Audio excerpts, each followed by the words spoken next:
কর্মীর কারণে প্রার্থীর অনেকটা মাঠ নষ্ট হয়। আসসালামু আলাইকুম। আগামী যে নির্বাচন, সামনে যে নির্বাচনে ইনো যারা আছেন সব এমপি প্রার্থী, সব আমার একজন, আপনার একজন, হেনর একজন, সকলেরই একজন।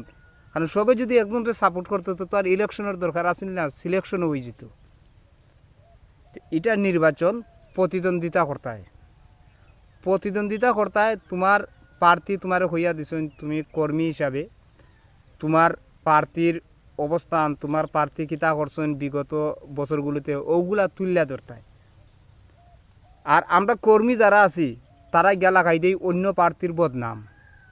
আসলে অন্য প্রার্থীর বদনাম করতায়, এটা আপনার প্রার্থী যারা আছেন এরা হইয়া দিছেন না, তারা কইছেন তারা গেছেন প্রচার করতায়। আর আমরা কর্মীরা একদিন গিয়া অপ্রচার করি, অন্য কিছু তুললা ধরি।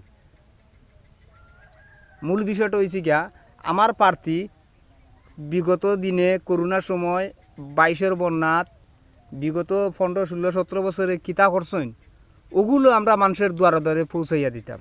আমরা প্রার্থীর ক্ষতি করি, আমরা কর্মীরা আমরা প্রার্থীর গুণগান গাইতাম, প্রার্থী কিতা করছেন না করছেন অকসুন তুলিয়া ধরতাম।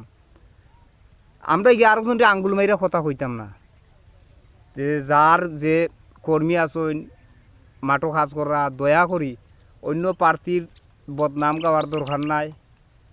আপনার প্রার্থী কিতা করবা, কিতা করছেন বিগত দিনগুলো অকসুন মানুষের দ্বারা ধরে পৌঁছায় দুকা।